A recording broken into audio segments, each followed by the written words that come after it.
नमस्कार, मैं हूं कुमार गजेंद्र। जनपथ ऑन द स्पॉट में आपका स्वागत है। हमारे एक दूसरे social media platform podcast with Kumar Gajendra में भी आपका स्वागत है, जहां आप हमें सुन सकते हैं। बहुत सारे लोग जो हो सकता है भारतीय जनता पार्टी की विचारधारा के ना हो, बहुत सारे ऐसे भी लोग हैं जो न्यूट्रल हैं। उन सब को ऐसा लग रहा है कि रेखा गुप्ता सरकार बहुत काम कर रही है और सचमुच दिल्ली की मुख्यमंत्री रेखा गुप्ता कब चल देंगी काम पर, अधिकारियों को बुलाकर मौके पर ले जाकर उन्हें फटकार लगाना और यह दिखाना। एक मुख्यमंत्री अधिकारियों को दिखा रही है, जो अधिकारी सोते रहे उन अधिकारियों को यह दिखा रही है, देखो कैसा कब्जा होता है। इसी कड़ी में रेखा गुप्ता ने शालीमार बाग इलाके में, जो उनकी अपनी कॉन्स्टिट्यूएंसी भी रही है, अपने ही शालीमार बाग इलाके के अंदर खुद डीडीए और दूसरी एजेंसियों के अधिकारियों को ले जाकर उनकी आंखें खोल दी। मौके पर अधिकारियों को यह दिखाया कि यह आपकी करतूतों के कारण ये क्या चल रहा है। यही कारण है कि अब बहुत सारे दिल्ली के लोग ये कहने लगे हैं, आने वाले दिनों के अंदर दिल्ली सचमुच देश की, दुनिया के सबसे बड़े लोकतंत्र की राजधानी के रूप में नजर आएगी। जिस तरीके से अरविंद केजरीवाल ने पूरी दिल्ली को झुग्गी झोपड़ी और स्लम बना दिया था, तोड़ कर रख दिया था, दुनिया देश भर से, दूसरे देशों से भी आकर लोग यहाँ पर अवैध रूप से अपने राशन कार्ड और दूसरी चीजें बनवाकर आइडेंटिटी और पहचान पत्र दिल्ली के अंदर बसेरा कर रहे थे। ये दिल्ली को इन्होंने कबाड़ खाना बना दिया था। ऐसे ही कबाड़ खानों को आजकल दिल्ली की मुख्यमंत्री रेखा गुप्ता हटाने में जुटी हुई है। और ऐसा नहीं है कि वो सिर्फ आदेश देती हैं, वो मौके पर पहुंचती हैं और अधिकारियों को वो सब दिखाती हैं जिनसे उन्होंने आंखें बंद कर रखी थी, बूथ रखी थी। देखिए जरा शालीमार बाग इलाके में रेखा गुप्ता सरकार ने किस तरीके से पहुंचकर हंगामा खड़ा कर दिया। और खुद सीएम रेखा गुप्ता मौका वारदात पे थी और उन्होंने अधिकारियों को यह सब दिखाकर, जो वहां पर एक सबसे बड़ा मॉन्यूमेंट है शीश महल। दरअसल दिल्ली के अंदर, हिंदुस्तान के अंदर दो शीश महल थे जो बनवाए थे। वो एक था श्रीनगर के अंदर और दूसरा था दिल्ली के अंदर। दिल्ली के अंदर जिसका नाम शालीमार बाग रखा गया था, जिसके नाम पर शालीमार बाग इस इलाके का नाम पड़ा, वो शालीमार बाग, वो शालीमार महल, जो शालीमार महल है, वो जिसके अंदर शालीमार बाग है, उसके आसपास किस तरीके से एनक्रोचमेंट करके पूरे इलाके को तहस नहस किया गया था, उसको मुख्यमंत्री ने खुद ले जाकर दिखाया। सुनिए जरा और देखिए भी और फिर बताइएगा आखिर ये सही था या गलत था। ये शीश महल की जमीन है और ये देखिए ये सारा इसके ऊपर कब्जा है। ये जो वॉल लग रही है ना, ये शीश महल की वॉल, ये सारा कब्जा है। 8,000 गज जमीन डीडीए की कब्जा करके किसी प्राइवेट आदमी ने, और ये सीधा ये शीश महल बाग है। ये शालीमार बाग शीश महल पार्क है, जो कि एक आर्कियोलॉजिकल बिल्डिंग है और पूरा बहुत ही पुराना, कई साल पुराना यहाँ पे मॉन्यूमेंट बना हुआ है। और मैं दिखाने ये लेकर के आई थी आज डीडीए के अधिकारियों को, 8,000 गज जगह, लगभग 8,000 गज जगह किसी व्यक्ति ने कब्जा कर रखी है, जो कि डीडीए के संज्ञान में भी नहीं है। इसको तुरंत खाली कराया जाना चाहिए।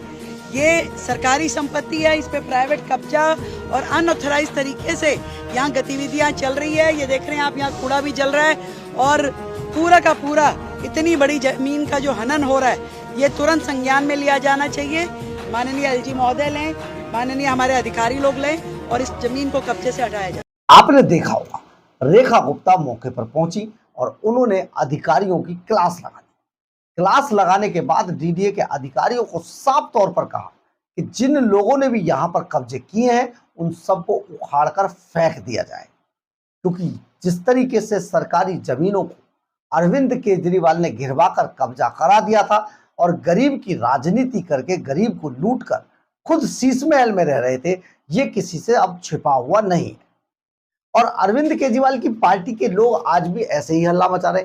लेकिन सबसे बड़ी बात यह, जिनके इलाके में जहां लोग जो वहां के लोकल रेजिडेंट है जो परेशानियां झेल रहे हैं, अगर वहां से एनक्रोचमेंट हटता है तो वो सचमुच सरकार को बड़ी दुआएं देते हैं। आज इसी कड़ी में दिल्ली हाई कोर्ट ने भी कड़ी फटकार लगाते हुए काफी गमगीन और गंभीर बात कही।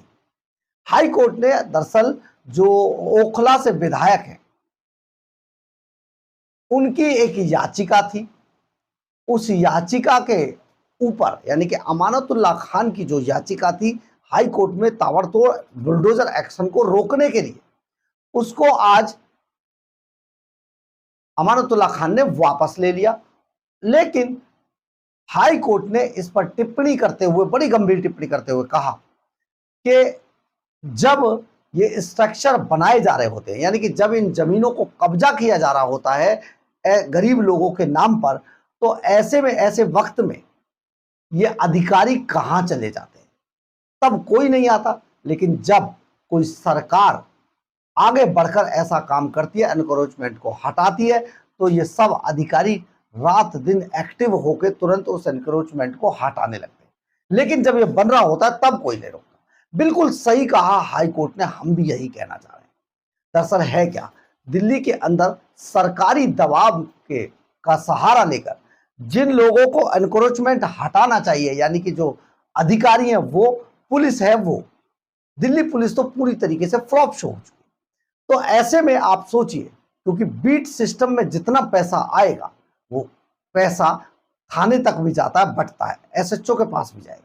अब एसएचओ इसी बात के लिए और उनके पुलिसकर्मी इन सब से आंखें मूंद कर बैठे रहे 10 साल तक। अरविंद केजरीवाल का बहाना बनाकर इन सब ने भी काम करना छोड़ दिया था।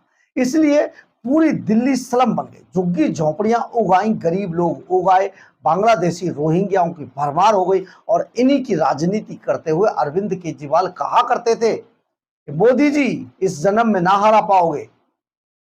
आप सोचिए कितना दृढ़ता से अरविंद केजरीवाल कहा करते थे। लेकिन जब वो हार गए, उनकी सरकार चली गई, तो आज उन्हीं की अपनी पूर्व सीएम आतिशी मार्लेना कहती हैं गरीबों की हाय लगी। उन गरीबों की हाय कैसे लगेगी आतिशी जी, जिन गरीबों ने दिल्ली की जमीनों को कब्जा करके स्लम बना दिया, गंद बना दिया, जो दिल्ली टोक्यो और जापान की तर्ज पर तैयार की जानी चाहिए थी। 10 साल के अंदर उस पूरी दिल्ली को उजाड़ कर रख दिया। लेकिन अब दिल्ली को चमकाने की बारी है और इस काम में दिल्ली की मुख्यमंत्री रेखा गुप्ता पूरी तरीके से लगी हुई है। आप सोचिए किस तरीके से वो अपना काम करती हैं और कहां कहां जाकर, उनको खुद भी इस बात की काफ़ी नॉलेज है इलाके में, क्योंकि वो पार्षद भी रही थी।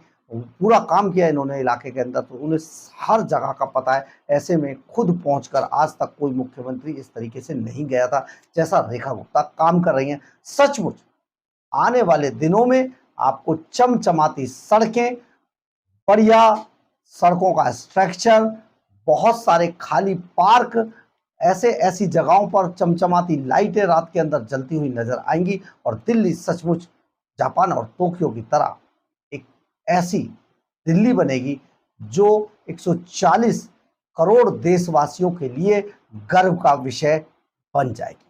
बहरहाल, अगर आपको हमारी ये खबर अच्छी लगे तो आप इसे लाइक, सब्सक्राइब और शेयर जरूर करें। कमेंट्स बॉक्स में अपनी राय जरूर लिखें, इससे हमें बहुत बहुत बहुत ऊर्जा मिलती है। जय हिंद।